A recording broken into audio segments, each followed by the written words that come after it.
আমি গাইব না গান রাজনীতি নিয়ে, করব না রাজনীতি। আমি বলবো না কভু কেউ কখনো করিয়াছে দুর্নীতি। আমি দশের ক্ষতি দেখেও মনে নেব না কোনো কষ্ট। আমি দেশের কথা ভেবে ভেবে আর করব না মাথা নষ্ট। আমি সোনার দেশে স্বাধীন বেশে ঘুরবো এখন থেকে। আমি কাঁদবো না কভু কখনো কোথাও পরের দুঃখ দেখে। তবে তো আমি পারবো হতে সুশীল নাগরিক।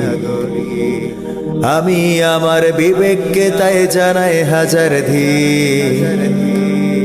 ধিক তোমায় ও আমার সুশীল নাগরিক। ধিক তোমায় ও আমার সুশীল নাগরিক।